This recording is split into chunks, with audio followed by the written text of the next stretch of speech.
Bienvenue dans La Leçon, le podcast sur l'art d'échouer. Cette semaine, je suis ravie de recevoir Maxime Muscat, humoriste, acteur et surtout collègue podcasteur. Je vous invite fort à écouter Touriste, son podcast créé avec Marie de Brouwer. Marie de Brouwer, ouais. Brouwer. Marie fucking de Brouwer, si tu veux vraiment. Marie fucking de Brouwer. Eh bah putain, c'est un nom de classe, ça. C'est anglais, c'est ça? Ouais, mais c'est quand elle brille, c'est Marie F de B et ça lui fait plaisir. Sur des anecdotes de voyage, c'est hyper drôle et ça fait voyager dans son salon sans empreinte carbone. Cet épisode est enregistré dans mon salon, certes, mais pas à Paris. Nous sommes tous les deux présents au 15e Festival des Arcs, au programme de nombreux films européens incroyables en compétition, des raclettes comme source principale de protéines et surtout déjà 5 soirées au club, le haut chaud à notre compteur. Alors, je vous garantis pas une Paulette de prime fraîcheur. Hello Maxime. Hello Paulette. Non, je t'ai vu hier soir, tu es rentré pas si tard que ça. T'étais bien en forme, mais... En fait, j'ai commencé tôt. Tu vois ce que je veux dire? C'est ça la petite technique. Non, ça se voit pas du tout, parce que là, c'est vraiment les derniers jours du festival. J'ai vu des gens qui payaient un peu plus que toi, donc vraiment, bravo. Je suis vraiment admiratif de ta forme marathonienne. Et nous sommes sponsors aujourd'hui par la marque de concealer sous les yeux. Non, je rigole pas. Tu vois, on gagne de l'argent aujourd'hui. Du quoi? Alors attends. Attends, regarde. C'est juste. On va faire ça. Bouge pas. Ah ouais. Voilà. Non, parce que je suis sur un petit canapé et moi j'ai tendance un petit peu à bouger. Et là, comme j'ai pas trop l'habitude de me prêter à cet exercice-là, je vais peut-être un peu être un lion en cage avec mes pieds, mais tout va bien se passer. Tu sais quoi, Maxime? Oui. On va se faire un nom de code, un safe word. Ah ouais. Je ferai canapé et tu vois. Et j'aurai le droit de gesticuler? Non, ah ouais. Justement. Et sinon, je suis obligé de rester fixe pour pas faire chier avec mes petits bruits de canapé qui coincent. Ok, très bien, Paulette. Je ne bouge plus. C'est bien, t'étais détendue. Là, tu l'as encore plus. Hein. Vraiment, je te fais un beau cadeau aujourd'hui. Non, mais ça m'a fait plaisir que tu me sortes de ma zone de confort. Moi, c'est un petit peu ma leçon de vie, c'est sortir de ma zone de confort. Voilà, allez. Et voilà, l'épisode est terminé. Ah ouais, moi aussi. Donc, allons-y. Je t'écoute. Guide-nous alors. Alors, on parlait de ton parcours tout à l'heure hors micro avec une tisane détox, donc qui fait sens après ce 5e jour intense. Et tu me racontais ton parcours hyper intéressant avec des débuts fous où tu crées du contenu sur YouTube et puis sur Mademoiselle et puis tu atterris sur Canal+, le petit journal, c'est ça ? Oui, c'est exactement ça, le petit journal de Yann Barthès. Et maintenant, c'est quotidien sur TMC, ouais. Mais c'est à peu près la même équipe qui faisait ça après le grand journal. C'est incroyable parce qu'à l'époque, il y a rien de plus cool au monde que le petit journal. Bah, c'était un peu ça. Nous, dans des gens qui faisaient un petit peu le même game que moi, c'est-à-dire nous on faisait des vidéos drôles sur internet avec Jérôme, Cyprien, tout ça. Il y a nous à l'époque le goal ultime, c'était d'avoir son truc à Canal+, quoi, parce que on n'était pas encore à ce stade où YouTube était extrêmement puissant et où maintenant la télé c'est plus trop un objectif pour beaucoup de monde. En tout cas dans l'humour et tout ça, mais à l'époque c'était nous on baignait à Jamel, Eric et Ramsey, les Robin des Bois, tout ça, bon les nuls avant et tout, mais il y avait vraiment un truc de si un jour on est à Canal+, on aura c'est le goal ultime quoi. Et juste avant nous il y avait Bref qui avait fait aussi son D'ailleurs son gros tu pop. fais partie du dernier épisode de Bref. Ah oui c'est vrai, j'ai lu ta bio sur Wikipédia. Ouais, et ça c'était un cadeau des deux là. J'avais déjeuné avec je bossais pour mademoiselle.com au Festival de Cannes et Fabrice Florent connaissait Kian et Navo et on allait déjeuner un peu tous les quatre ensemble. Au détour d'une conversation, ils disent qu'ils ont pas fini les épisodes et moi je place un petit si vous avez besoin d'un mec un peu bouclé, n'hésitez pas. Ah donc ça peut marcher ça. Oui, c'est ça, mais putain, ça c'est bon à savoir. Et en gros, il tilte pas, tu vois, et après on discute d'autres choses et une semaine après, je reçois un texto de la prod en me disant c'est bon pour le casting, t'es dispo pour cet épisode-là et en fait, il en restait qu'un seul épisode à tourner. Et vraiment, ça s'est fait. Je dis, mais non, c'est incroyable. Putain, parce mais merci, les cheveux bouclés. Ah ouais, le mot bouclette, je pense, il a tout fait dans ce truc-là. Non, mais vraiment, c'était le petit truc. Ouais. J'ai placé la phrase. C'est Kian et Navo. Enfin, je crois que c'est Kian qui l'a fait. Ah, ok, très bien. Parle cheveux, ça marche toujours. Moi, les cheveux, c'est vraiment un de mes sujets de icebreaker maintenant de toute ma. Enfin, non, c'est les gens ils icebreak avec mes cheveux. Du coup, je me dis que si je parle de mes cheveux, c'est que ça doit être intéressant. N'importe quoi. Donc, on retiendra pas cette leçon. Tu feras un petit peu de montage dans ce qu'on raconte. Là, ça digresse un peu trop là. Et alors, ouais, c'est cette période. Pardon, je te coupe, mais pour revenir coupe-moi, sur. J'en supplie. Ouais, c'est cette période-là où tout va extrêmement bien, en tout cas en apparence. Tu fais le dernier épisode de la série la plus cool de l'époque. Tu es au Petit Journal, ce qui fait rêver tous tes copains youtubeurs de l'époque. En apparence, en tout cas, t'as tout. En apparence, j'ai tout. Oui, en tout cas dans le taf. Dans le taf, je suis à l'endroit que je rêvais d'obtenir, quoi, parce que moi je faisais pas mal de trucs sur. Ce que je faisais déjà ça sur Internet, aller sur le terrain, aller faire des blagues, rencontrer des gens et tout. Donc quand le producteur du Petit Journal m'a appelé pour me dire on aimerait bien qu'il y ait des gens qui incarnent des reportages et tout en mode drôle. En fait j'avais déjà 50 pilotes sur YouTube, donc en fait j'ai à peu près refait ce que je faisais déjà.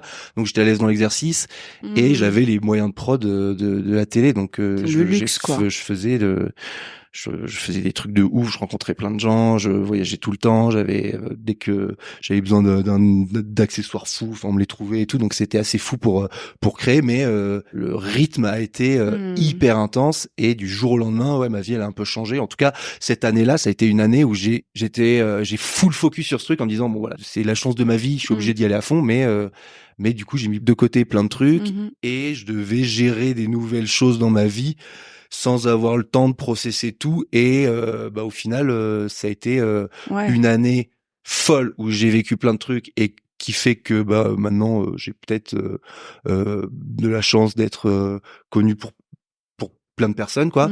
Mais ça a été aussi des trucs hyper compliqués à gérer parce que moi du jour au lendemain j'ai une notoriété de fou. Mais c'est du jour au lendemain tout le monde me parlait de immenses. C'était genre il y avait 2 millions de téléspectateurs. Putain, la pression de malade, non? Ouais.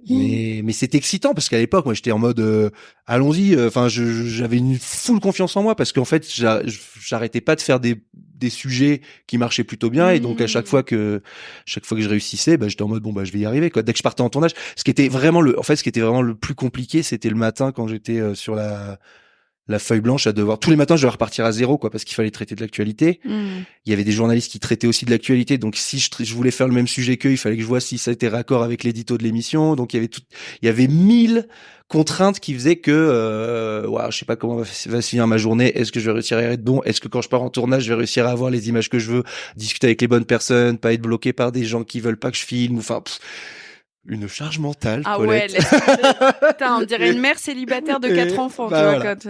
Et après, quand je revenais avec les images, il y avait le montage, parce que quand j'avais 1h30 de rush, il fallait en faire 3 minutes, et les 3 minutes, peut-être, ils se transformaient en 2 minutes 30 parce que l'émission était trop longue et tout. Donc, toute la journée, c'était une folie, quoi. Mais c'était excitant. Et puis, en plus de ça, avant, je faisais mes petites recherches avant que t'arrives. Je bouge trop, là. Heureusement que c'est pas moi qui monte ce podcast. Mais non, mais tu vois, le truc, c'est ce canapé, la mousse, elle se décolle. Oui, mais en tout cas, t'as vu, moi, je me suis un petit peu plus détendu. C'est que tu as réussi ton coup, là. Je suis contente. Allez, allons-y. Le mec quand même qui se redonne du courage. Allez, allons-y. Allez.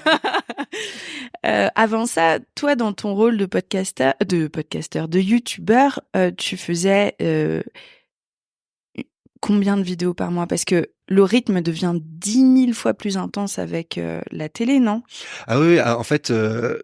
Avant ça, donc j'avais moi ma chaîne YouTube et je travaillais, j'étais à la création du Studio Bagel, donc j'étais dans la saison 1 qui est une chaîne YouTube d'un collectif de gens qui faisaient des blagues sur Internet. Non, après ça a été racheté par Canal+, mais donc nous moi j'étais à la création de ce truc-là. Donc on faisait des vidéos, mais enfin quand on avait des idées, quand il y avait parfois une semaine un petit peu chargée, mais sinon c'était assez chill, quoi. Mais oui non là.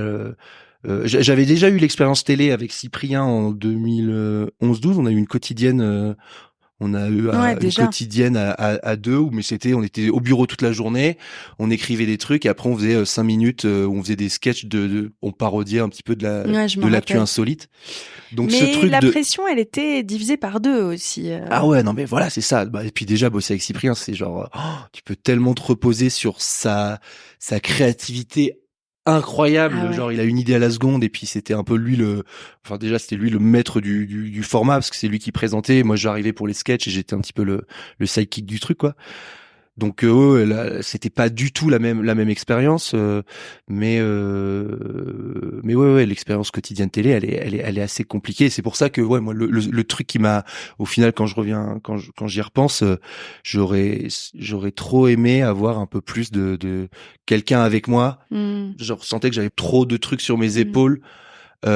Pour prendre du plaisir à la fin, j'en prenais plus trop parce que il y avait beaucoup trop de stress à gérer et quand j'ai vu que ma vie en fait j'étais plus du tout heureux quoi, on a eu des discussions et c'était soit je continue mais j'allais faire de la merde mais t'es pas bon dans ces cas-là, c'est logique. Ouais, mais le truc c'est que quand il y a une caméra, quand j'arrive devant la caméra, j'arrive à faire mon sujet quoi. Et c'est aussi ça qui a fait que ils m'ont peut-être pas donné l'aide que je demandais à des moments parce qu'au final j'arrivais quand même avec les images quoi. Mais tout le reste, ma vie j'étais pas bien, j'ai mis de côté mon couple. Mais ça on va en parler. On va en parler. Cette année-là, je te pose toutes ces questions-là parce que je sais que petit à petit tu t'enlises dans quelque chose où tu te fous une pression monstre, ce qui est logique parce que c'est un format qui est très demandeur et puis voilà, c'est la télé, c'est l'émission que tu rêves de faire. Toute la journée tu bosses là-dessus, tu te chopes une notoriété super sauf que tu sais pas la gérer puisqu'elle arrive voilà. Et puis t'arrives plus à déconnecter du tout puisqu'on t'en parle en permanence et donc tu t'enlises dans quelque chose où en fait le rêve que t'avais il te rend pas heureux, c'est ça? Si, mais là clairement je ne coupais jamais de ce travail quoi, parce que tout le monde regardait ce truc, tout le monde m'en parlait derrière, ma mère elle me faisait des débriefs de toutes les émissions qu'elle voyait toujours. Ah ouais, mais quand je faisais une vidéo tous les mois sur YouTube, c'était cool, mais quand je suis à la télé quasiment tous les jours et que t'as les retours de ta mère tous les soirs et que tu racontes aussi les retours de ses copines qui ont vu les émissions. Okay. Et c'est là, c'est un groupe chat, là. C'est ça, dès que tu sors dehors, on te demande si Yann Barthès, il est sympa, c'est quoi le défi de demain, et quand t'es en couple, les gens, ils tendent le téléphone à ma copine parce qu'ils veulent une photo avec moi et tout. Et donc, il y a pas un moment où je pouvais sortir de ce truc que je faisais à la télé quoi. Et à la fin et de l'image que ça renvoie toi aussi. Ouais. Ah oui, et puis ça aussi, oui, ça effectivement, il y a eu un truc que j'ai dû apprendre à regérer derrière, c'est que ensuite spoiler, j'ai explosé, je suis devenu malheureux, dépressif et j'arrivais plus à savoir comment être heureux dans ma vie et malheureusement à ce moment-là, c'était là où j'avais le maximum de notoriété dans ma vie quoi. Ouais. Donc plein de gens venaient me voir en me disant Maxime trop cool, on t'adore. Et toi tu dois sourire, t'as envie de chialer. Et donc je me mettais dans le perso qu'ils voyaient à la télé, donc j'essayais de leur rendre un petit peu ce qu'ils aimaient bien de moi quoi. Sauf que moi je devenais zinzin quoi. J'arrivais pas à accepter que j'avais le droit d'être moi, mon instant T et pas leur et pas forcément leur rendre ce qu'ils venaient chercher quand ils venaient me parler, alors que moi je voulais pas qu'on vienne forcément me parler à ces moments-là quoi. Et ça pour revenir à la leçon, parce que ça c'est une de ma vie, ça a été quand je suis parti faire mon premier voyage tout seul après des années plus tard. Ça s'est fait un peu par hasard parce que c'était une angoisse totale de partir voyager seul quoi. Et en fait, ça m'a débloqué plein de trucs, et notamment quand j'ai croisé plein de gens qui, il y avait des Français déjà. Alors ça a été cool parce que ça m'a ça m'a redonné du plaisir d'avoir de la notoriété, c'est-à-dire que j'avais des gens à l'étranger qui me reconnaissaient, qui me trouvaient sympa, et donc je me faisais des copains vachement plus facilement. Ça c'est grave pratique. Donc là je me suis dit ok, en fait ça peut être cool d'être un peu connu, en tout cas que les gens te reconnaissent et tout. Et donc je me suis fait un peu des potes comme ça, et ça m'a facilité vachement les choses quand j'étais en panique au Vietnam. Tu m'étonnes. Donc ça a été cool. Et la deuxième chose, c'est après, quand donc j'ai continué mon voyage tout seul et j'ai croisé, donc je me suis fait des potes avec d'autres voyageurs, voyageuses qui avec qui on faisait des petits bouts de chemin ensemble. Et là, bah en fait, ils en avaient rien à foutre. Ils savaient pas, il y avait pas, parce que même si les gens me connaissaient pas, j'étais dans l'émission d'Yann Barthès, donc j'avais l'étiquette de c'est le mec de la télé, quoi qu'il arrive, même s'ils voyaient pas ce que je faisais. Et là, ces gens-là, ils en avaient absolument rien à faire. Et donc moi, je pouvais vraiment être j'étais moi-même et je voyais que les gens ils étaient en mode ils me trouvaient cool sans que je fasse Pour des blagues toutes les 3 quoi. secondes et tout ça, juste en étant moi-même. Et donc une des leçons, ça a été il prend sa voix de radio, de zone de confort et de voyager tout seul pour me débloquer un peu ces trucs là et me forcer un peu à faire des trucs qui ont fait que j'ai plus su qui j'étais. Et voilà. Ouh là là, putain, cette phrase c'est pas celle qu'on mettra dans l'exergue. Ouais, en plus, j'avais oublié qu'il y avait la vidéo. Oh, tu sais quoi, j'avais complètement oublié qu'il y avait la vidéo. Ah bah tu vois, c'est trop bien. Bah bon. Ouais. Je te la referai tout à l'heure. Mieux. Pardon. Mais voilà, pardon. Ouais, c'est hyper intéressant. On va rembobiner parce que j'ai gardé une petite frise chronologique. Bien sûr. Mais il y a un moment où toi t'en peux plus parce que tu te dis que ça te rend plus heureux. J'imagine que ça doit créer des frictions dans ton couple parce que tout d'un coup tu acquiers une notoriété. Enfin, ça fait beaucoup quoi à peser sur des épaules.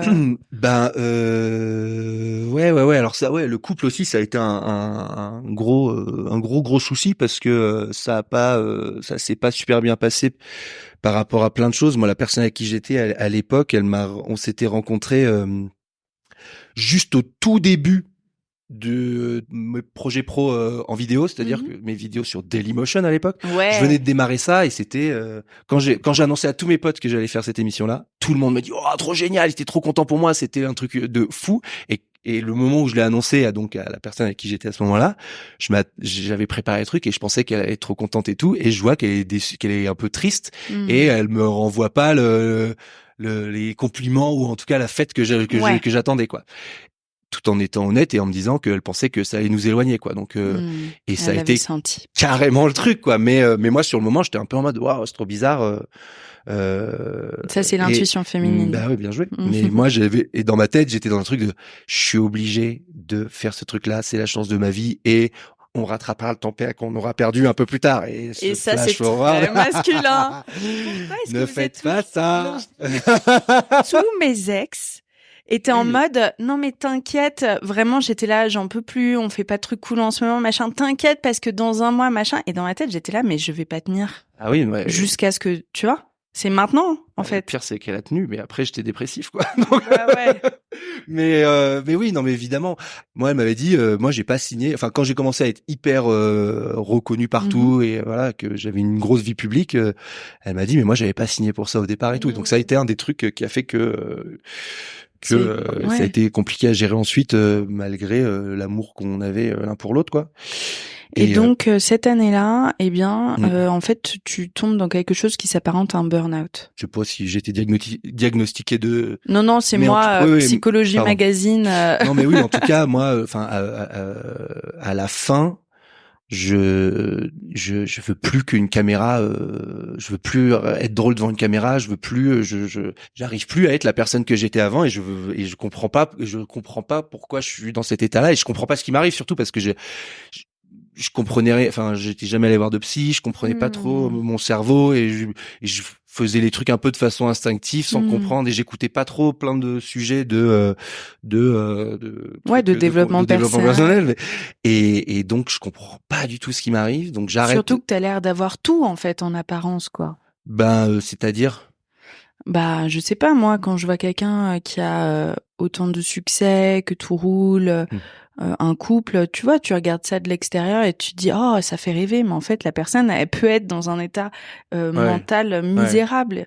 Bah oui c'est ça, c'est que c'est sur la fin moi mes sujets je faisais mon perso de mec de bonne humeur qui va parler de gens, mais c'était j'étais vraiment paumé. Donc ce qui se passe c'est que donc j'arrête de travailler et là il se passe quelques mois où je vois que où je reste à la maison et du jour au lendemain, je passe de une vie de folie à je sais plus ce que je vais faire de mes journées, je suis plus drôle, j'ai plus envie que les gens me voient comme ça, et avec ma copine, elle sait pas quoi faire pour m'aider parce que d'habitude, c'est moi la petite boule de bonne humeur qui se réveille le matin en faisant une petite danse, tu vois. Et là je suis complètement perdu. Et donc là notre couple il va plus. Et donc et je voyais que j'allais lui faire du mal et tout, donc je commençais à parler de rupture alors elle me disait mais non, on peut encore on peut encore y arriver et tout. Je dis mais non, là ça va pas du tout.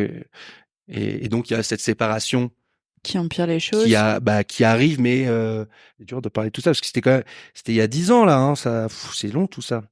T'as pas emmené ton journal intime avec toi? J'ai commencé à écrire un truc, j'aimerais bien arriver à. Mais tu m'as dit ça, que t'avais écrit 54 pages, t'as le projet d'écrire un livre sur le sujet?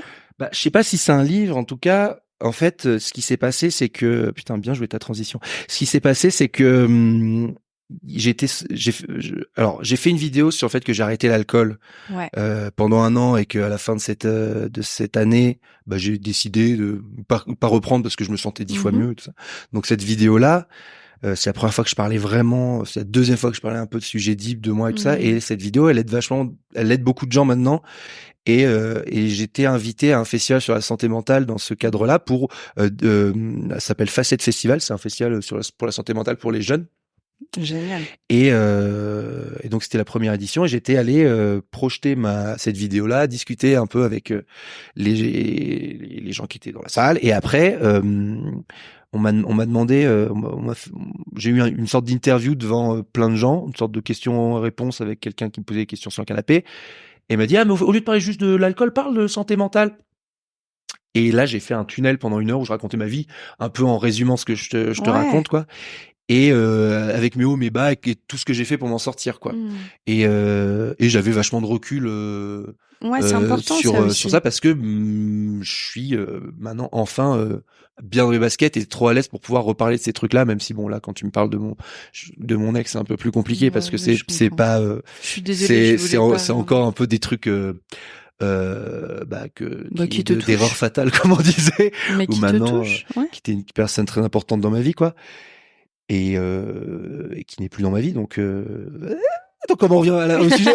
Attends, et donc j'ai fait cette interview et donc pendant 1 heure je racontais tout ça et j'ai eu plein de bons retours et comme depuis que j'ai fait cette vidéo sur l'alcool, j'ai des gens que ça aide et qui viennent m'envoyer plein de remerciements et ils disent que ça les a aidés à aller mieux. Du coup, moi, je trouve ça je suis hyper fier d'avoir fait ce truc-là au final parce que ça a été des soucis dans ma famille et pour moi aussi. Voilà, ça donne trop de... Et donc, j'aimerais bien arriver maintenant à de pouvoir digérer tous ces trucs-là et d'en faire quelque chose. Je sais pas si ça sera un spectacle, un livre, une BD, ça peut être les deux, une les série 3. Netflix, j'en sais rien. Mais en tout cas, je crois que je suis arrivé. Un film aux Oscars, je veux dire.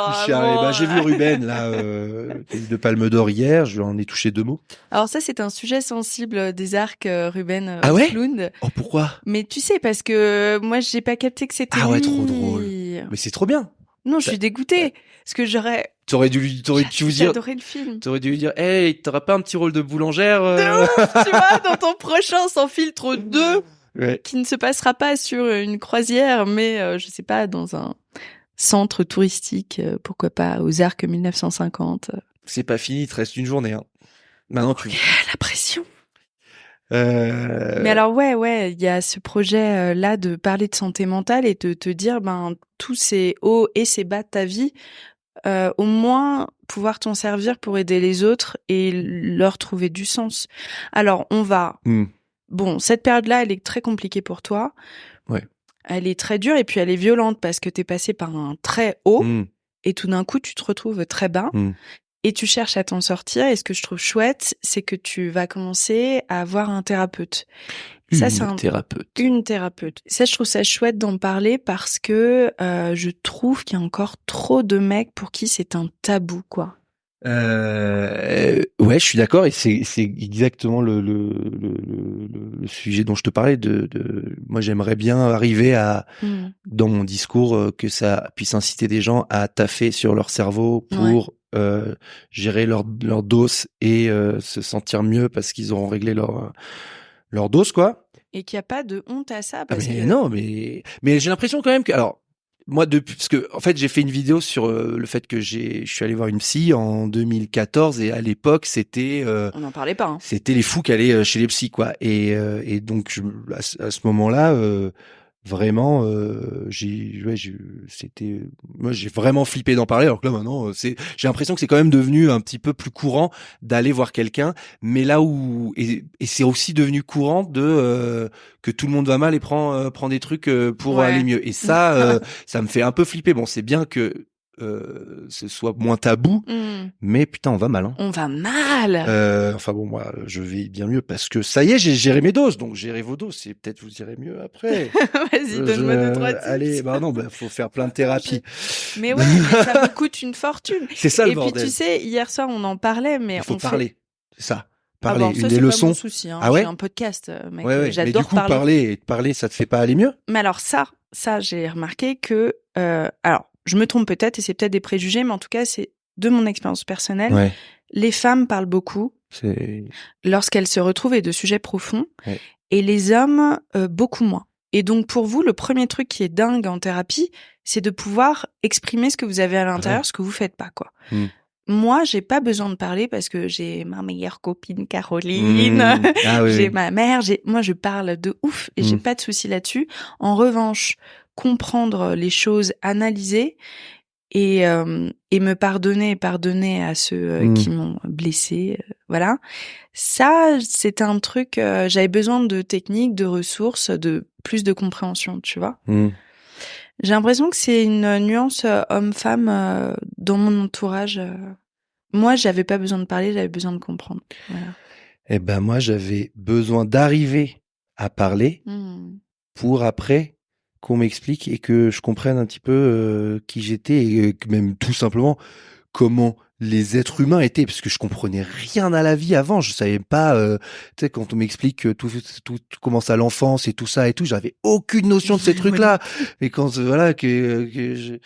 que mes parents, voilà, bon, évidemment, ils ont divorcé. Mais moi, mes parents, ils se parlent plus depuis que j'ai 5 ans, tu vois. Donc, depuis que j'ai 7 ans. Donc, bon délire. Voilà. Et donc, quand on m'explique un peu, voilà, la psychologie, comment ça se passe dans le cerveau et tout, je découvre le monde, en fait, après une thérapie. Et je comprends un peu, je commence à comprendre un peu plus qui je suis.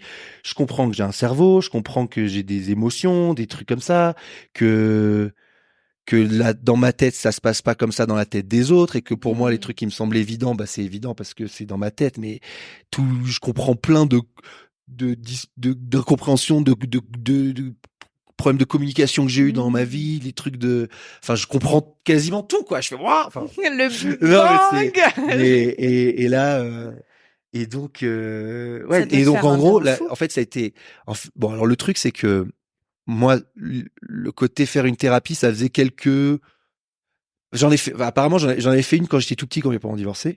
Et après, j'en ai pas refait. Et quand j'étais dans cette histoire, mon ex m'avait dit, ouais, ce serait peut-être bien que tu ailles faire une thérapie. Et elle aussi, elle était un peu dans ce truc-là. Donc, elle en avait commencé une un peu avant qu'on se sépare. Et moi, c'était, à cette époque-là, extrêmement stressant et horrible de me dire qu'il fallait que j'aille parler à quelqu'un de moi, de ce que j'ai dans la tête et tout. C'était genre, c'était effrayant, et j'avais trop peur d'être trop bizarre, et que ce que j'allais dire, ça allait être bon, bah écoutez, bah ouais, parce que ma vie a été chelou. Enfin, tu vois, quand je me comparais un peu à la vie des autres et tout ce que j'avais fait pour au final me retrouver à être paumé dans ma vie et à avoir une vie qui a plus aucun sens, bah je pensais qu'on allait me dire, bah, Maxime, soit vous avez, on n'a pas de solution. Non, mais oui, mais soit on te dit, bah voilà, vous êtes, on m'expliquait que j'avais un problème psy qui était grave, ou que j'allais, que c'était pas soignable, quoi.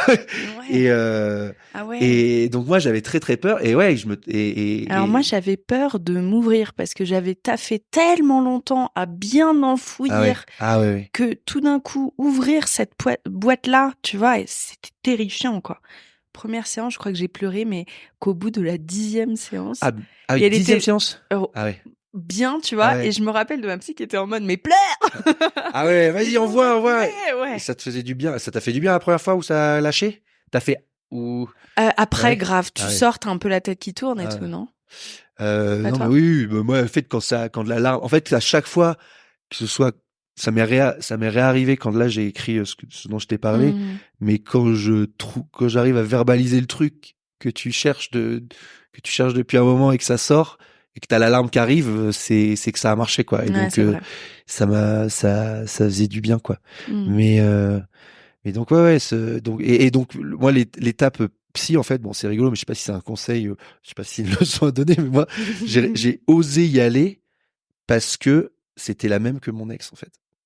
Et en gros, comme je savais que mon ex parlait déjà de moi, la psy elle connaissait déjà mes bails et que du coup il y avait un truc elle savait déjà qui j'étais et ça a été un peu plus simple avec ce recul. Moi j'y suis allé trop tard quoi. Alors après plein de gens me disent mais oui mais on y va que quand c'est le moment où on se prend le mur et tout Ouais, ça. ouais, ça Mais sert à rien de te dire ça, bah en oui, mais vrai. vraiment, je pense que enfin, si j'avais eu le courage ou je sais pas quoi d'y être allé un tout petit peu plus tôt Mmh. avant que ma vie ait complètement explosé, ça m'aurait sauvé Mmh. une grande partie de ma vie. Bon, maintenant après, j'ai eu des années où j'ai eu envie de mourir, mais réellement parce que je retrouvais Mmh. plus de simplicité et de plaisir que j'avais connu avant. Et donc, Mmh. j'ai mis des années à tenter des trucs pour aller mieux et tout ça. Et maintenant, je suis trop bien dans ma tête et donc je me dis que bon il fallait que je passe par là et tout ça Ouais, mais vraiment ce que j'aimerais arriver à partager c'est de pas attendre trop tard pour d'être au fond du commencer trou. parce que enfin j'en sais rien mais moi, je me dis que plus t'y vas tôt plus après ta vie tu vas glisser dessus Mais de ouf. Et parce déjà, que toi et moi, on a gagné des années. Tu sais, il y a des gens ouais qui, oh, à putain ouais 50 ans, ouais tu vois ce que je veux dire, se retrouvent avec ces ah mêmes ouais, mais douleurs. ça c'est horrible. Bah oui, mais effectivement, et moi j'en reviens un peu à ça aussi dans ce que j'ai écrit. Une des conclusions, c'est que mes parents ils se parlent plus depuis que Mm, j'ai 6 7 ans, et mon père, je suis sûr qu'il a jamais fait de thérapie de sa vie, mm. et mon père il a eu des problèmes. Enfin, des problèmes. Ça, je sais pas si je peux le dire un truc, mais en tout Non. cas, non, mais c'est bon. J'en parle un peu dans la vidéo, mais bon, moi j'ai réglé des soucis que lui c'est trop tard pour qu'il les règle, Mm, tu vois. mm, Et là, je vois plein de gens qui commencent à avoir des enfants mm. et et en fait, ouais, je vois en fait, ouais, je vois des potes qui commencent à être papa et qui ont pas réglé leur dos et maintenant ils ont la responsabilité de quelqu'un qui vient d'arriver. Et moi, comme je suis vraiment habité par ce truc-là, parce que moi, il m'a manqué un truc dans ma Mm. famille et tout.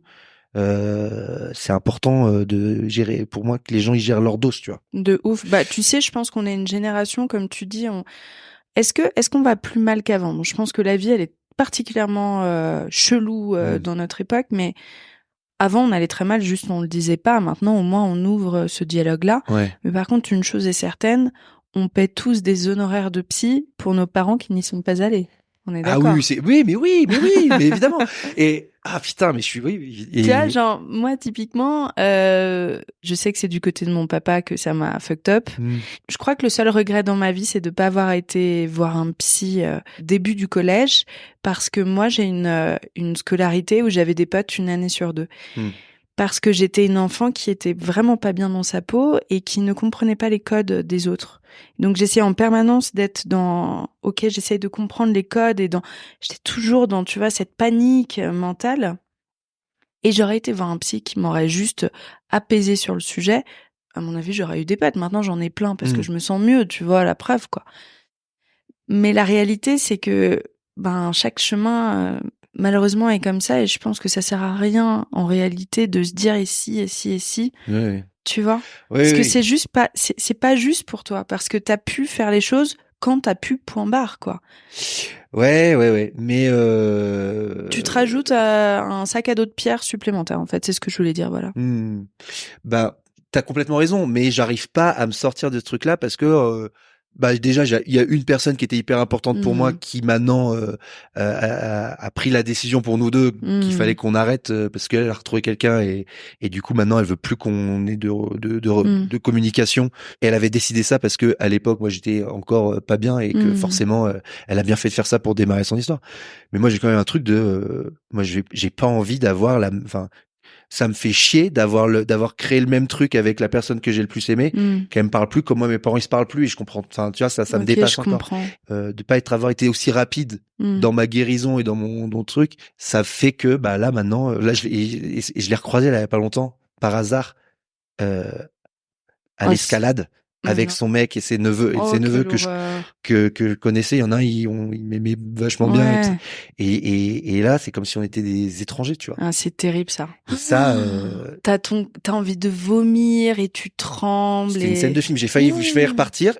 J'écris à mon pote, je la vois et puis au début je comprends pas trop que il y a son gars. Et du coup, moi, je dis bon mince alors, c'est bizarre je savais que ça allait arriver, mais qu'est-ce qu'on fait maintenant? À l'escalade. Ça te dérange elle me dit ah non mais ça te dérange pas, fais ton entraînement et tout. Et moi, je suis en mode comment ça va, tu sais, genre je me dis prenons des nouvelles. Et je sens qu'elle a pas, tu vois, envie de. Et du coup, j'ai fait ah ok mince et là je me suis dit soit je pars. Et je repère 2 ans de thérapie de me dire, d'être trop triste parce que, en fait, je me reprends mon passé dans la gueule et je vois que, en fait, il y a plus rien, quoi. Soit je subis le truc, je fais mon entraînement, j'avance et j'essaie de comprendre plus tard pourquoi la vie, elle m'a mis ça sur la route, quoi. Mais j'étais dégoûté, quoi. Je dis, putain, je fais mon entraînement, je les voyais, là, comme ça, en train de vivre leur vie. Elle avait l'air d'être trop bien et tout. Donc, en final, je pense que ça m'a aidé à faire encore plus mon deuil, quoi.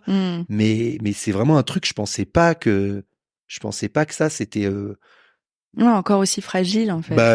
ou que des gens, quelqu'un avec qui t'as eu autant de connexions et qui était aussi important que ça puisse devenir, genre comme si on était des étrangers, quoi. Ouais, ça, donc, c'est pour ça que j'ai ce truc-là j'ai fait ça trop tard et je m'en voudrais toujours d'avoir et pareil dans le travail, je suis trop content de tous les projets que je fais parce que je me donne plein de nouveaux challenges et j'avance sur plein de nouveaux trucs et ça m'excite et je sens que des projets que t'aurais peut-être pas fait d'ailleurs sinon. Non mais bien sûr au final mais le monde du showbiz a évolué et tout. Non mais vrai, il y a de plus en plus de monde qui font plein de trucs et tout. Il y a moins d'argent sur tous les projets, mais je galère un peu plus à avancer et à créer des trucs simplement versus une époque où c'était un peu l'âge d'or de YouTube et tout ça. Et donc j'ai un peu ces trucs j'aurais dû gérer mes doses plus tôt, quoi. Ouais, je comprends. Et alors pour gérer tes doses, pardon, je sais pas si c'est bien comme expression, mais c'est le canapé. Putain, l'enfer. Ça va être de l'ASMR, mais forcé, cet épisode. Pour gérer tes doses, t'as fait une thérapie. Ah oui, ça, je sais où tu et puis... Bien joué. Putain. Elle est forte. Qu'est-ce que j'ai fait pour gérer mes doses? Ça fait 6 ans. Toi, t'es allé jusqu'à vivre cette expérience de l'ayahuasca. Moi, j'en ai jamais parlé sur le podcast, mais on en parlait dans la soirée Igloo. Il y a vraiment Kozark qu'on fait des soirées Igloo. Je te disais, putain, en ce moment, c'est mon algo sur TikTok qui me renvoie à plein de vidéos. Ça m'intéresse grave. Toi, tu l'as fait pour rééquilibrer la chimie de ton cerveau? Alors, à l'époque, je l'ai pas verbalisé comme ça. C'est la journaliste en mode. Ouais, c'est super. Ouais, mais non, je vais peut-être dire ça. Ouais, j'avais besoin de réguler ma chimie dans le cerveau. Non, c'était en vrai, le truc de la dernière chance pour moi. Ah ouais, Donc là, on est des années plus tard. Je me suis remis en couple avec quelqu'un d'extraordinaire et c'était à la fin de cette histoire-là. Ok. Et moi, le taf, j'ai eu encore des hauts et des bas, des trucs qui devaient, des projets que j'ai faits mais qui m'ont pas permis être à une place où les choses un peu roulaient plus simplement. Et du coup, j'étais encore en galère d'arriver à continuer à créer des choses et à ce qu'on m'appelle pour que je crée des choses. Donc c'était encore tout était compliqué. Okay. Et en fait, elle à ce moment-là, elle changeait aussi de vie. Donc on a eu, moi j'ai essayé de me raccrocher un petit peu à là où je voulais aller, mais sans trop savoir comment faire. Et j'étais encore pas très bien dans les baskets. J'avais ce truc d'alcool qu'il fallait que je règle. Comme j'étais pas bien, et l'alcool ça me permettait de plus trop être triste, sauf le lendemain en gueule de bois. Donc une petite leçon, gérer autrement vos doses. C'est pas le meilleur des médicaments. Donc j'ai fait des thérapies. Je me suis remis en couple. J'ai essayé de faire des projets, mais même si ceux que j'arrive à faire, ils sont très bien, j'en suis très fier, mais ça me permet pas d'être à une belle place assez simple pour avancer, quoi. Donc c'est la galère. Et pourtant j'ai l'impression de tout faire pour aller mieux. Et j'ai fait des thérapies. Je suis allé faire aussi hypnotiseuse, tout ça. Enfin bref, j'ai testé plein de trucs. Est-ce que t'as testé l'énergéticienne, la magnétiseuse? Ah ouais, je suis allé voir quelqu'un. Il me toucher les poignets. Putain, je l'ai fait il y a 3 semaines. Elle me touchait les poignets, elle me donnait des petites pierres. Kinésiologue. Kinésiologue, ouais, exactement. C'est dingue. Hein. Ça t'a fait quelque chose là? Bah je crois. Ah ouais? Je crois. Mais c'est vrai que ouais, il y a une belle énergie qui se dégage de toi là. C'est trop bien. Non mais moi j'ai pas compris pourquoi je suis allé là-bas. Enfin on m'a conseillé. En fait tous les trucs que je fais. Quand on te touche le poignet pendant 1h30, non. Enfin je veux dire on peut pas tout comprendre. Attends moi elle me touchait les bras, elle prenait de l'air et elle crachait je pense toutes les toxines que j'avais en moi et tout et je dis bon bah ok apparemment ça va m'aider mais et toi tu sais que la première fois que je suis allée voir une énergéticienne. Ouais. Non, promets-lui non, mais pardon, je suis bref. Excuse-moi, la première fois que tu allais voir une énergéticienne. Alors, moi, je connaissais rien aux énergies. J'y allais parce que j'avais un problème de peau et qu'on m'avait dit ça peut marcher. Donc, tu vois, j'étais pas du tout là-dedans, quoi. Et elle me dit pendant le truc, fermez les yeux. Alors, évidemment, qu'est-ce que je fais? Bah, bien sûr. J'en ouvre un, tu vois. Et alors là, mais des gestes. Ah ouais, elle faisait son truc, quoi. C'était pareil. Ouais. Et c'était que des bruits de déglutition. Sauf que le truc de dingue, déjà, j'avais les yeux fermés, je voyais plein de couleurs. Wow. Et surtout, et c'est là où je me suis dit, ok, je crois aux énergies maintenant, quand elle est passée sur mon ventre au niveau du diaphragme, ça m'a fait tousser puis rigoler tellement ça vibrait. Ah waouh. Et là, je me suis dit, ok, je comprends pas tout, mais il y a vraiment un truc qui se passe parce qu'elle était à 1 mètre de moi sans me toucher, tu vois. Ah ouais, bah donc voilà. Mais fermez les yeux. Moi j'ai eu un truc un peu fou comme ça, enfin où je comprends pas tout, mais ça marche. En tout cas, je sens quelque chose. C'est quand je suis allé voir une hypnotiseuse que j'ai fait 6 séances avec elle et elle fait que des trucs un peu courts et c'était au moment où j'avais demandé que je voulais plus souffrir en pensant à mon ex, quoi. C'était ça le truc que je voulais régler, quoi. Au début, je lui ai dit, je veux oublier mon ex. Et au bout de 3 séances, elle me dit... Alors. Non, elle me dit, ok, on va faire ça. Elle me dit, ok, on va faire ça. Ah et au bout de 3 séances, je lui dis, alors, c'est bon, ça a marché ou pas? Et je lui fais, bah, non, mais je crois pas. Et elle me fait, mais vous êtes sûr que vous voulez oublier? Je dis, non, je veux pas, en vrai, je veux pas trop l'oublier, mais je veux plus que ça soit douloureux. Elle fait, ok, on va faire ça, alors. Et du coup, les 3 dernières séances, on a un peu bifurqué dans ce qu'elle voulait me faire faire dans le cerveau. Intéressant. Et donc, l'avant-dernière séance, je suis parti, genre, en transe. Tu sais, tu t'allonges sur le canapé, enfin, en transe, je sais pas si c'est le terme, mais genre, j'avais des fourmis dans tout le corps, j'étais dans une sensation de bien-être qui était incroyable. C'était ma meilleure sieste avec des guilis partout dans le corps, quoi. Et c'était d'une puissance. J'avais des vagues de guilis partout. C'était fou. Alors, je sais pas s'il y a des spécialistes des guilis quand on fait de l'hypnose. Je sais pas si ça a un nom. Je sais pas si j'ai envie d'avoir dans mon audience des spécialistes des guilis. Oui, pardon, c'est peut-être un peu chelou. Pardon, je suis désolé. Après, chacun ses kinks. N'envoyez pas de DM à Paulette, s'il vous plaît. Bonsoir Paulette, si tu veux, je suis spécialiste. Pardon, mais bref, donc ça c'était fou. Mais pour en revenir donc, si tu veux que je fasse ta transition. Ouais, je t'en prie.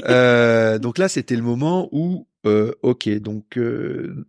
j'ai l'impression de tout bien faire pour aller mieux. J'ai fait back to basics dans mes projets vidéo. J'ai refait des trucs des vidéos de voyage où j'allais à la rencontre des gens avec des copains où moi je me suis dit, bon, quand je suis tout seul à la télé, il me manque les copains. Donc maintenant je fais des projets avec les copains.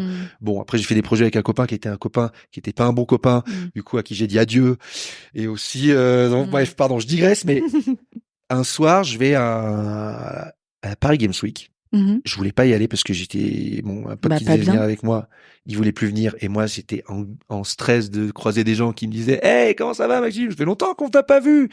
Ouais, ça va. Je suis devenu millionnaire, tout ça. Ok. Bon, bah, je fais des placements de produits pour des sachets de thé. Donc j'avais un petit peu ce truc de comparaison où je me sens c'était galère tu sais, j'avais rien à dire si je croisais plein de gens qui roulaient trop sur leur life, quoi. Mais bref, je bouge un peu et j'y vais quand même et par hasard juste avant de partir, je croise une connaissance. Je parle pas que je vais pas bien parce que ça se dit pas trop. on sait pas faire ça. Et donc, elle me dit, oh, j'ai fait un truc il y a 1 an et je pense que ça pourrait te plaire. Et du coup, elle m'explique que elle est partie faire une retraite où elle a pris de l'ayahuasca. Mmh. En me disant que dans un cadre trop cool et tout. Est-ce que tu peux expliquer ce que c'est pour ceux qui connaissent pas ben justement, l'ayahuasca? En gros, et quand elle me dit ça, moi je savais ce que c'était l'ayahuasca et j'attendais trop que un jour dans ma vie quelqu'un me suggère un endroit où quelqu'un l'avait déjà fait quelque part et que ça s'était bien passé pour que je puisse oser y aller à mon tour parce que c'est donc quelque chose qui se fait normalement en Amazonie et donc c'est des chamans qui utilisent aussi une plante. C'est un mélange de plantes et bon après je suis pas scientifique et spécialiste donc faites attention, mais les termes que j'emploie c'est pas forcément exactement les bons, mais en gros pour l'instant t'as juste dit le mot plante, a priori t'es oui, safe bon, Maxime. Non mais ça contient de la DMT quoi, donc qui est une drogue très puissante et c'est un psychédélique mais qui a des vertus thérapeutiques. En gros, c'est utilisé par plein de monde et pour soigner les gens dans leur cerveau quoi. Et c'est pas du tout un truc de délire de gens un peu babos, tu vois. Alors, il y a plein, c'est reconnu comme plante médicinale et la médecine traditionnelle occidentale qui est souvent hyper fermée aux médecines alternatives travaille avec l'ayahuasca. Donc pour ceux qui nous écoutent, c'est vraiment pas un délire fantasmagorique. Alors ce que j'entends souvent dire c'est que oui c'est pas un récréatif, c'est-à-dire que le LSD c'est un trip où quand tu prends ça c'est dans un but de voyager, de t'ouvrir l'esprit et de partir en trip quoi. Là c'est quelque chose où quand tu prends la substance c'est censé ça peut te mettre le nez, c'est censé te mettre un peu le nez dans tes traumas et c'est hyper introspectif et ça peut être hyper deep et tu peux vraiment pas forcément passer un très beau moment sur le moment, mais c'est censé à la fin te faire du bien. Mais encore une fois, c'est un sujet hyper touchy et faut pas le faire faut pas le faire dans des conditions sans trop savoir où on va parce qu'il y a des gens qui le prennent un petit peu sans trop avoir conscience des conséquences et ça peut aussi pas bien. Il y a des gens qui peuvent regretter de l'avoir fait parce que faut pas prendre ce truc à la légère. Après moi, ça s'est hyper bien passé. Je l'ai fait dans un cadre trop cool. Le truc moi qui me fascinait là-dedans, c'est une nuit équivaut à 10 ans de thérapie quoi. Je me suis trop accroché à ça parce que moi j'avais enchaîné les thérapies, donc il y avait encore des trucs que c'est je dur voulais régler parce dans le que cerveau. tu y es allé avec beaucoup d'attentes. Ouais, je suis allé avec beaucoup d'attentes, mais là où les gens me disent je suis courageux et tout d'avoir fait ça, moi j'étais en mode en vrai j'avais plus rien à perdre quoi. Ouais, c'est clair. Donc mais en vrai je l'ai fait dans un cadre hyper cool que je vais pas trop détailler là mais et safe surtout comme tu le dis. Oui, c'est ça. Ça par contre j'y tiens. Moi par exemple ma psy accompagne des retraites d'ayahuasca. Ça se fait dans un cadre hyper précis, hyper délimité. Il y a un jeûne, il y a un régime, il y a du travail sur soi à faire en amont parce que c'est une plante qui est tellement puissante. Alors, elle est thérapeutique, mais elle peut être extrêmement dangereuse si elle n'est pas bien encadrée. Ouais, super, c'est ça, t'as dit les bons termes. Mais oui. Et donc, moi, je l'ai fait dans un endroit où il y avait plein de helpers qui nous géraient. Voilà. Il y avait une diète bien précise à faire pour pas que ce soit toxique ou que ça se passe mal. Et... On n'est pas au Burning Man à expérimenter. Non, c'est pas récréatif, vraiment pas quoi. Et donc dans le cadre dans lequel j'ai fait, tout le monde était venu pour aller mieux, des gens qui étaient à des chapitres de leur vie et tout ça.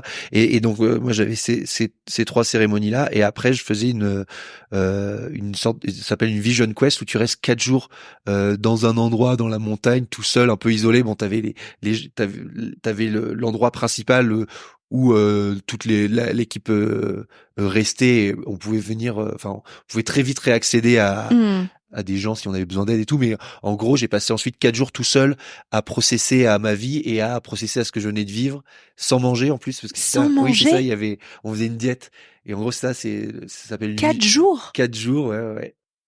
Mais en vrai ça passe hein. Tu parles à une taureau là qui met ouais. la bouffe comme. Moi, mon bonheur, c'est la nourriture. Bah peut-être que tu deviendrais lion après avoir fait ça. C'est mon ascendant. Ah bah tu vois. Bon, j'ai vidéo pif. Mais bref, non mais en fait, ce qu'ils disent aussi, c'est que comme quand t'arrêtes de manger, ton cerveau il se met dans un état un peu différent et tu penses un peu plus. Et t'as pas le droit de te divertir aussi. T'as pas le droit d'avoir ton téléphone, t'as pas le droit d'avoir de bouquins. Donc en gros, c'est un espace, c'est un endroit, c'est un temps qui te permet de faire des trucs que t'as pas le temps de faire dans ton quotidien, tu vois. Donc tu dois utiliser ce temps-là pour répondre à des questions qui sont importantes dans ta vie pour ton futur et des questions auxquelles t'as pas le temps de répondre parce que t'es dans le tumulte de ta vie qui était très très calme quand même à ce moment-là. mais bref, donc ça a été mais tu t'octroies ce luxe de prendre le temps rien que pour toi pendant 4 jours de juste réfléchir. C'est quelque chose qui peut foutre la trouille aussi parce que quand on a une phase de dépression, on n'a pas du tout envie de rester seul avec soi-même. C'est terrifiant. Bah en fait, moi, ce truc-là me faisait pas trop peur parce que l'exercice d'être solo pendant 4 jours à rien faire, je l'avais fait sur mon canapé pendant des mois. Donc en gros, non mais tu vois, c'est rigolo. Mais ce truc-là, moi j'étais en mode ok, ça va être 4 jours un peu nuls, mais ça, t'inquiète, je maîtrise de ouf. Moi ce qui me faisait vraiment peur, c'était le lâcher prise, que des gens me voient parce que en fait quand tu prends l'ayahuasca, tu peux avoir des visions. Au début tu vomis et puis c'est une drogue, donc tu sais pas ce qui va se passer. En plus comme pour pour tout le monde c'est différent. Et moi comme je savais que j'avais plein de trucs à régler, je savais pas ce qui allait m'arriver quoi. Et ouais. Mais donc c'était surtout ça qui me faisait peur. Mais quand je suis arrivé là-bas, que j'ai un peu vu la vibe de tout le monde, je me suis senti vachement en sécurité. Tous les matins, on faisait un peu des talking circles où on discutait, on se parlait un petit peu de ce qu'on avait envie de se raconter sur là où on était dans nos vies et tout. Mais bref, c'était un moment qui a été hyper important pour moi et notamment c'était une des premières fois où je prenais la parole en public pour parler de ça quoi, de ma santé mentale et de ma vie, là où je l'avais déjà fait avec la psy, et là c'était la première fois que je le faisais dans des sortes de cercles quoi, où ça se fait souvent quand par exemple les alcooliques ou les narcotiques anonymes. C'est un peu ça. J'ai testé une thérapie de groupe. Je l'ai fait qu'une fois. Effectivement, c'est un truc qui existe et apparemment ça te permet de travailler différemment quand tu parles aux autres et que tu te confrontes. En tout cas, moi j'avais vraiment beaucoup de mal à communiquer autour de ça et là c'était ça m'a vraiment sorti de ma zone de confort dans ce truc-là. Et c'est drôle parce que en plus je devais le faire en anglais. Et donc vraiment ça me paniquait quand c'était à mon tour de parler, j'étais en mode oh là là, qu'est-ce que je vais dire et au final je suis allé en roue libre sans trop réfléchir et ça s'est bien passé et même j'ai réussi à faire rire les gens en impro en anglais et donc ça m'a fait un truc de ok, en fait, je peux faire ça aussi, quoi. Je peux parler naturellement et ne pas être dans le contrôle tout le temps. Et donc, rien que ce truc-là, qui est vraiment un détail en vrai de mon expérience de cette retraite-là où ça a été un truc hyper important pour moi parce que ça m'a débloqué ok.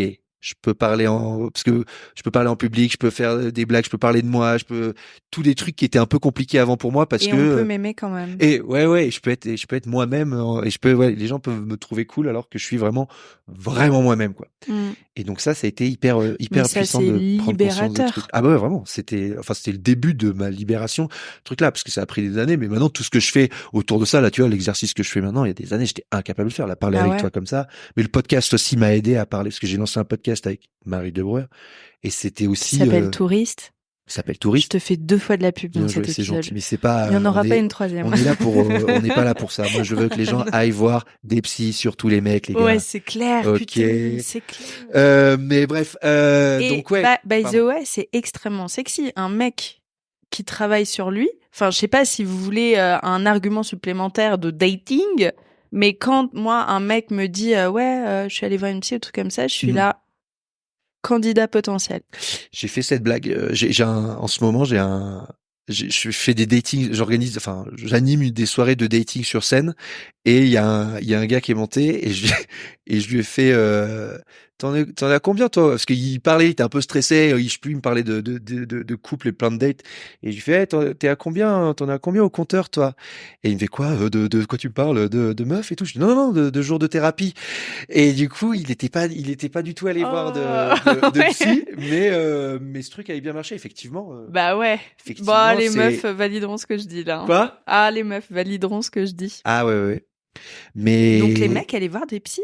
bah non mais en vrai c'est sympa hein. Ça peut être ça peut faire peur mais Mais tu te sens tellement bien après. mais oui et puis ah c'est Non. OK. Mhm. Ah non? Il y a des fantômes, je pense, ici. Non, je pense pas. Il y a quelqu'un qui a tapé à la porte. Non, il y a eu un... Tu crois? Mais il n'y a pas eu... Bah si. J'ai peur. Oh non, tu m'as Ça fait t'a pas... tu m'as brain. T'as vu comme j'ai eu peur là? Bah oui. Tu veux que je alors mais je croyais que tu me faisais une blague Pauline.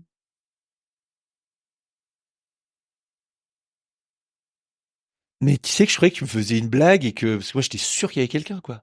Et que tu me disais non, il y a personne. Ouais.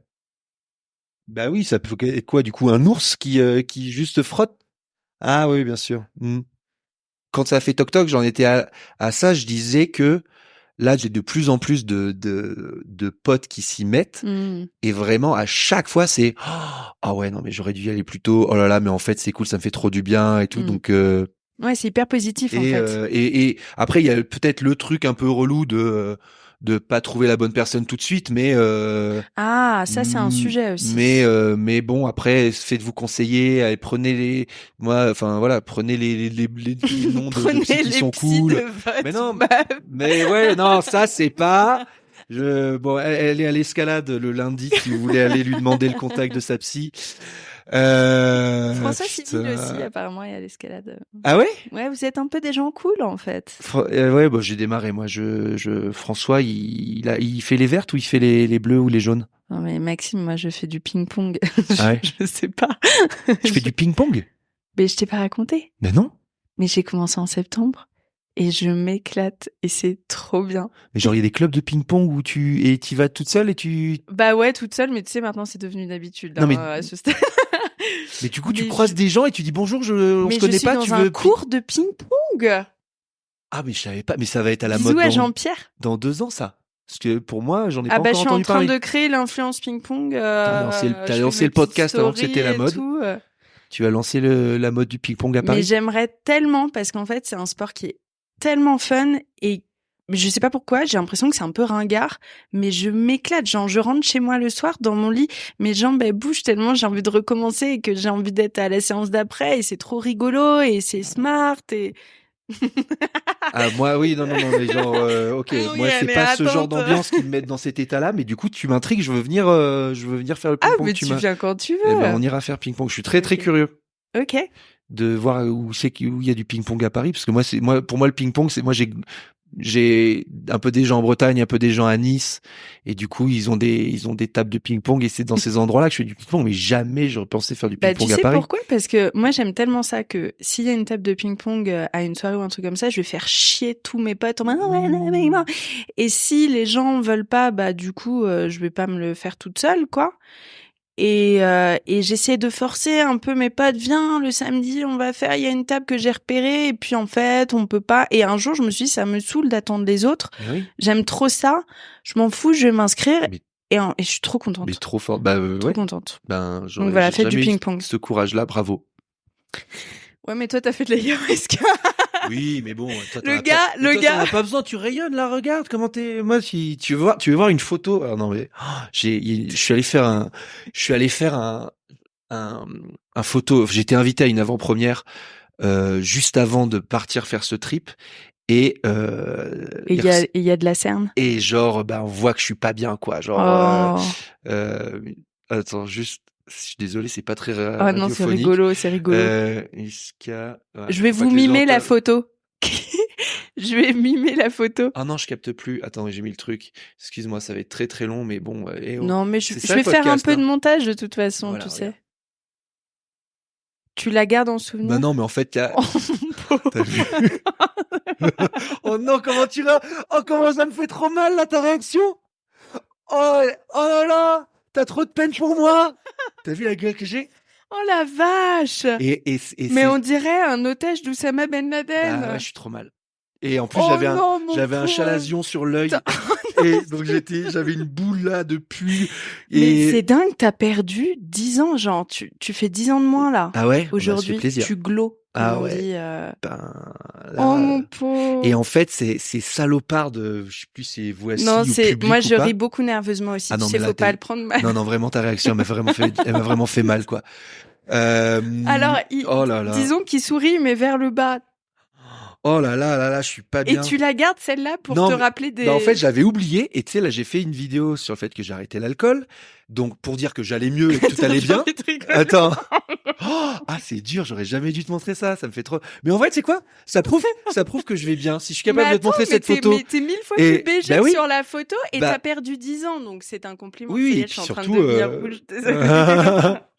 Et en fait, cette photo, elle est ressortie il y a pas longtemps parce que, donc j'ai fait ce truc sur l'alcool pour dire que j'allais mieux maintenant.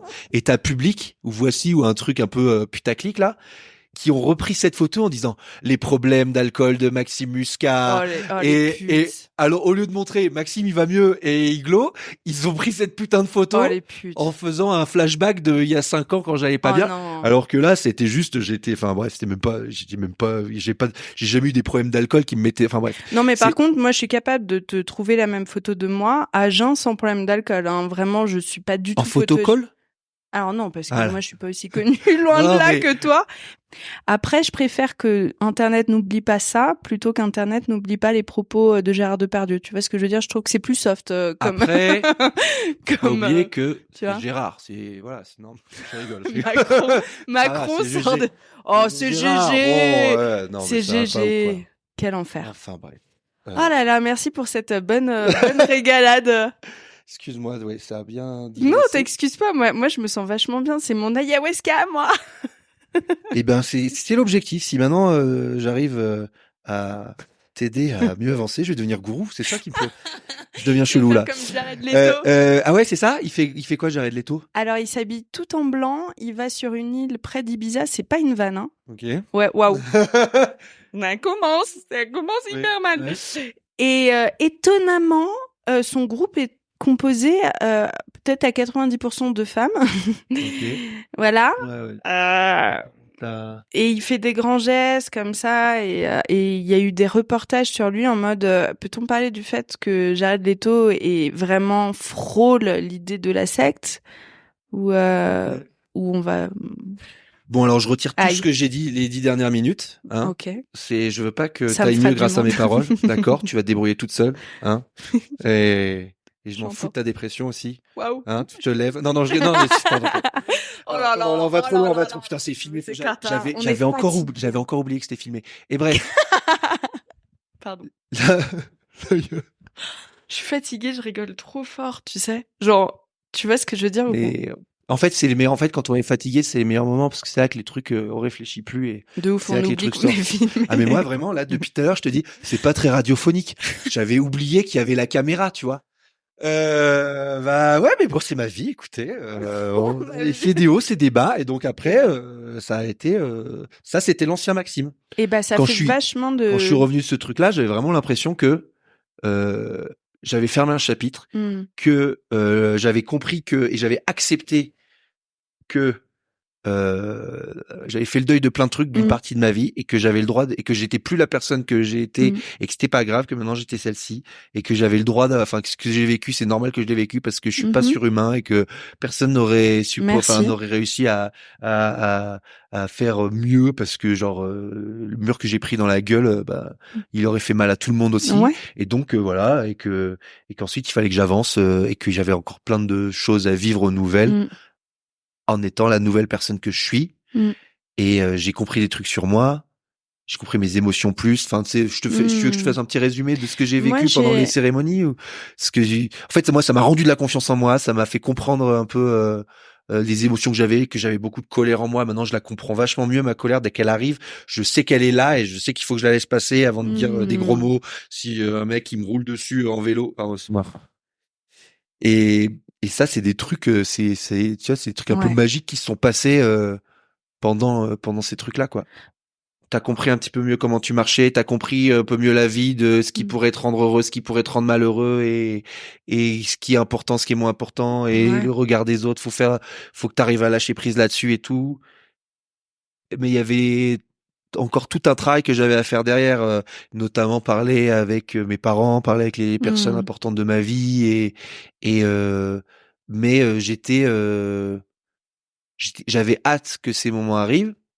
J'avais encore un chemin hyper long derrière cette cérémonie-là, quoi. Donc il y avait pas, ça a été, ça m'a vraiment fait un bien fou, et ça a été, j'ai eu ce que je suis allé chercher, ce que j'étais parti chercher, quoi, dans le sens où je voulais quelque chose pour me redonner un peu un nouveau truc dans ma vie, pour pouvoir ouvrir un nouveau chapitre, et pas me dire ok, ma vie sera plus que de la merde parce que j'arrive pas à changer ce qui se passe dans ma tête, quoi.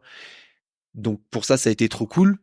J'ai méga taffé derrière encore, quoi, et j'ai compris qu'il fallait que je fasse attention à mon cerveau, et en fait 2 ans plus tard j'ai arrêté l'alcool. Donc ça qui était un truc où j'avais compris que j'étais addict, j'avais compris que suivant mon entourage, suivant la personne avec qui j'étais en couple, soit on picolait beaucoup parce que la personne elle picolait beaucoup et que c'était pas hyper sain, mais on kiffait mais c'était pas hyper sain et que ça posait des problèmes, soit j'avais quelqu'un qui maîtrisait bien ça, qui buvait un peu mais qui maîtrisait sa consommation plus que moi, et du coup moi j'étais frustré parce que comme je suis un peu addict, moi dès que je commence à boire j'ai envie de boire plus, et du coup dès que je suis à 1 ou 2 verres je suis oh là là, quand est-ce qu'on va se resservir et tout, donc c'était pas agréable, et donc j'étais pas bien. C'est des coups de canon ça, de la tempête de neige, pardon.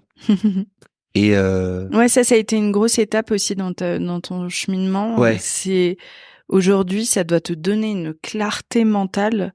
Ça c'est assez fou, c'est-à-dire que et c'était un truc que c'était un des objectifs aussi, c'est-à-dire que quand j'ai arrêté l'alcool, donc j'étais en couple avec quelqu'un qui buvait pas, et du coup c'est ça qui m'a permis de faire je la voyais s'amuser en soirée et pas avoir besoin d'alcool, et genre je voyais que moi c'était c'était ça qui m'a permis de commencer, parce que quand tu es avec des gens qui picolent, et quand on essayait de s'arrêter, on craquait très très vite l'un et l'autre, quoi. Enfin bref, donc il y avait ce truc de je lançais aussi mon podcast à ce moment-là, et je voulais pas m'autoriser à avoir le cerveau lent, et pas donner toutes les chances à ce projet-là, parce que j'avais besoin d'un projet régulier qui me permette d'avoir une stabilité que je retrouvais pas depuis des années, parce que j'enchaînais les projets un peu ponctuels, ou quand j'avais un projet c'était cool, mais dès que j'avais plus rien je repartais à zéro et tout, et du coup je repartais en mode oh là là, pourquoi ma vie elle roule pas comme les autres, oh là là, et donc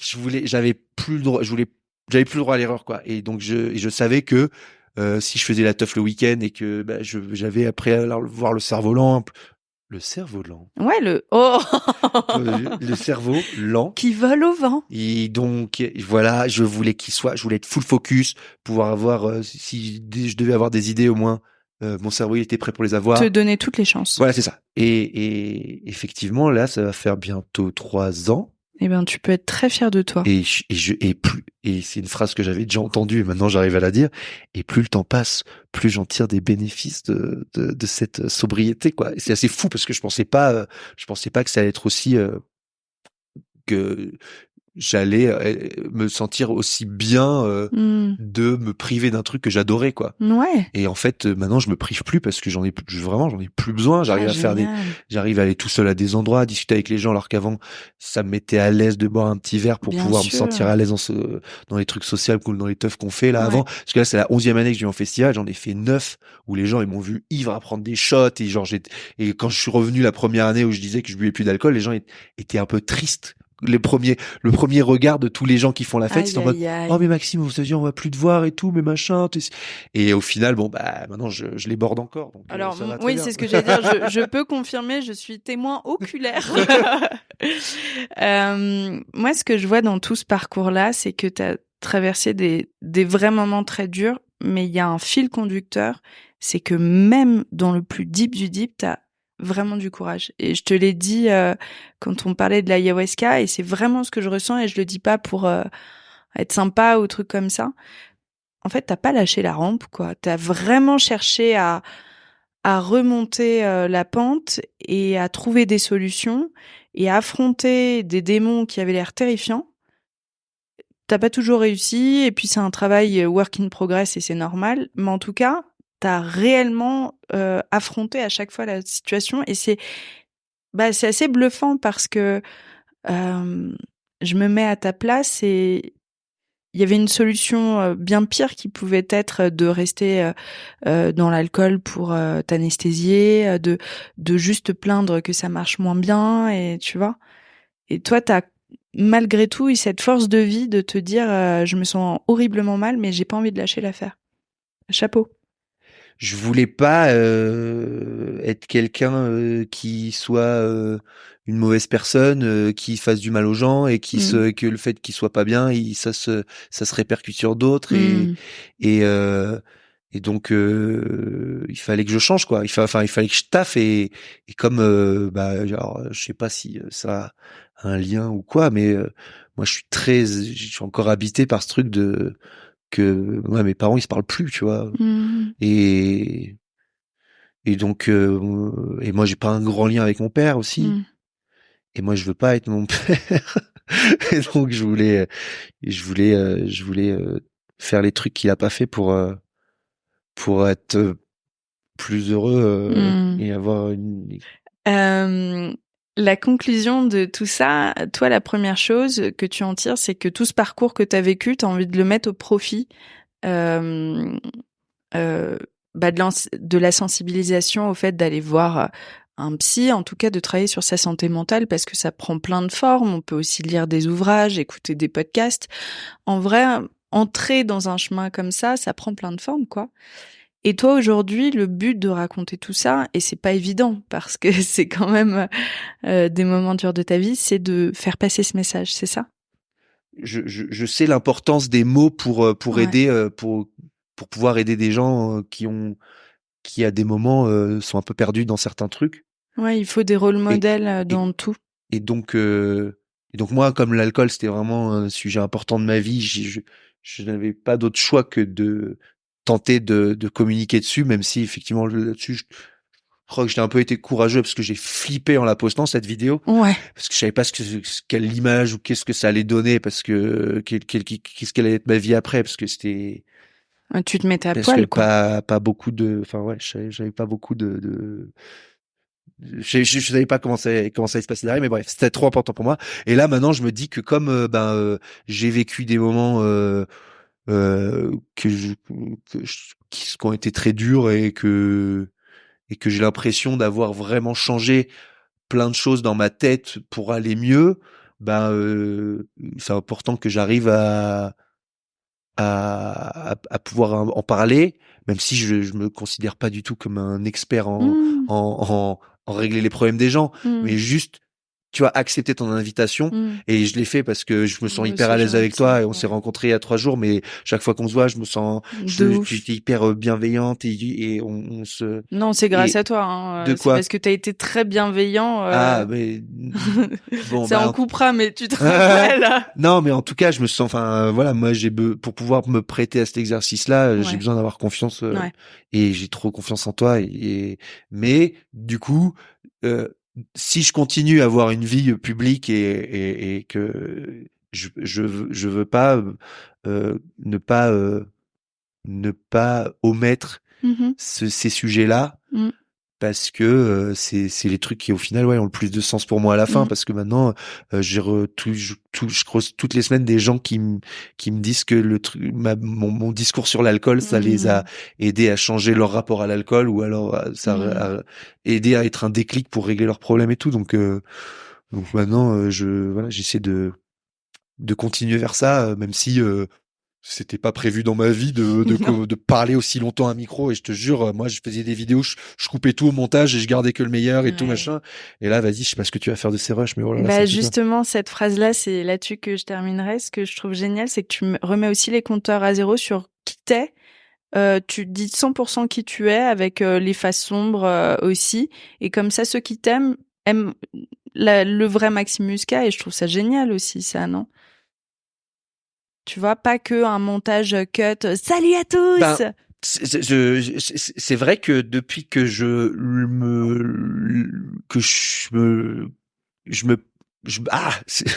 Depuis que je parle un peu plus de moi et que je suis plus dans des trucs spontanés, naturels et moins dans le perso qui arrive à avoir de la répartie et qui fait des blagues et qui est toujours de bonne humeur et tout, ça fait partie des trucs qui font que maintenant je me sens de plus en plus à l'aise et bien dans mes baskets et un peu tout le temps, et que je parle avec plein de gens, et parfois je connecte pas avec des gens, mais parce que j'aurais fait une blague qu'ils ont pas compris, mais c'est pas grave quand même. Et sinon maintenant je vais dans je vais dans des festivals tout seul, et à chaque fois je croise des gens qui me connaissent un peu, mais maintenant ça me dérange plus comme avant ça me dérangeait. Ça c'est assez fou dans ma vie. Avant, quand je faisais le petit journal, etc., tous les gens qui me connaissaient avant que je les connaisse, j'étais pas bien, et ça me plaisait pas, et j'aimais pas cette notoriété là, parce que il y avait un truc que avec lequel j'étais pas à l'aise. Depuis que je parle plus cette vidéo sur l'alcool, et que dans mon podcast aussi je raconte un peu ma vie avec Marie et tout ça, et que je suis moi-même, j'ai beaucoup moins de problèmes avec de notoriété, que les gens me reconnaissent, où je me sens 10 fois mieux maintenant, quoi. Ouais, c'est ce que tu es en train de décrire, c'est quelqu'un qui est bien dans ses baskets et qui est plus présent qu'avant, et qui effectivement a fait un travail qui lui permet de se dégager un petit peu de l'image qu'il renvoie. Ouais. C'est génial. Bravo. Bravo! Merci Paulette. Toi aussi t'es géniale. Je suis géniale, c'est vrai. Par contre, la meuf qui termine, oui, c'est vrai. Par contre, il faudra peut-être faire du montage. Aille checker tes oreilles, parce que t'as pas entendu quand ça tapait à la porte tout à l'heure. Alors j'ai entendu, mais je pensais pas que c'était. Ah ouais, ou alors toi tu vis peut-être dans un autre monde. Tu vois, j'ai cru que c'était ça, qu'il y avait des voisins. Oui, mais là c'est un. Tout à l'heure c'était vraiment toc toc. Ah, j'ai pas entendu le toc. J'ai entendu toc et je me dis bon, il a des hallucinations auditives, et je te parle de fantômes et je fais et on entend le bruit, et j'ai été terrifiée par. Est-ce que on a vraiment les leçons là ou pas? Alors, leçon 1, allez voir un psy. Parler de ses doses. Parler de ses doses. Parler de ses doses et briser les tabous. Pas l'escalade le lundi, si je peux me permettre. Ah putain, non. Ouais, je vais. Ouais, j'y suis allé d'autres jours, et j'ai créé d'autres souvenirs là-bas. Voilà. Parce que j'ai pris un abonnement l'année quand même, hein. Oh putain. Ah ouais. Avant ou après? Là, le jour où j'y suis allé, c'était genre le début de l'abonnement et tout machin. Ok. Leçon 3, dépasser ses peurs. Ouais, sortir de sa zone de confort. Joli. Ou pas? Ouais, c'est ça. Non, 3 si / Ouais. Et puis leçon 4, aller faire checker son audition. Oui, on sait jamais, parce que parfois tu conduis ou pas? Ouais. Aïe. Enfin, je conduis peu, hein. Ok. Ça pourrait faire un hors-série, ça aussi. On ira au ping-pong. On ira au ping-pong à pied, par contre. Mais c'est dans le 9e, donc c'est bon. Tu prends le métro et t'y es. Hein. J'irai en vélo. Waouh, monsieur est éco-responsable. Bien sûr, mais il faut. Tout le monde a vélo là. Tout le monde a vélo, mais allons-y doucement, bref. Ouais, soyez gentils. Ouais, mais c'est trop bien le vélo. Et mettez un casque. Oh oui, et ça faut le dire à Marie, parce qu'elle met son casque de la vie et ça m'agace un peu. Une fois elle prenait le vélo, je lui ai dit Marie, tu veux pas mettre ton casque là quand même? Elle me fait mais t'inquiète, j'ai mon casque de la vie. Je fais n'importe quoi. Et ça c'est Marie Fucker de Brouwer. Ouais, c'est ça, voilà, c'est. Voilà. Bon, n'hésitez pas à l'écouter Touriste, hein, si vous voulez des anecdotes de voyage. Oh, le mec, il a fait sa transition. C'était pas prévu. Donc c'était la leçon 5. Merci beaucoup. Merci, c'était super sympa de m'inviter. Et souhaitez-moi bon courage pour le montage, c'est ça? Ah, mais quel enfer, je suis vraiment désolé pour toi. 1h30. 1h30, mon Dieu. Bisous tout le monde. Ciao. Prenez soin de vous et de votre santé mentale. J'espère que cet épisode vous a plu. Pour suivre les coulisses du podcast, n'hésitez pas à me follower sur Instagram @Paulette_Grisoni, sur Twitter podcast LL en majuscule, ou sur Facebook La Leçon Podcast. On se dit à très vite pour un nouvel épisode.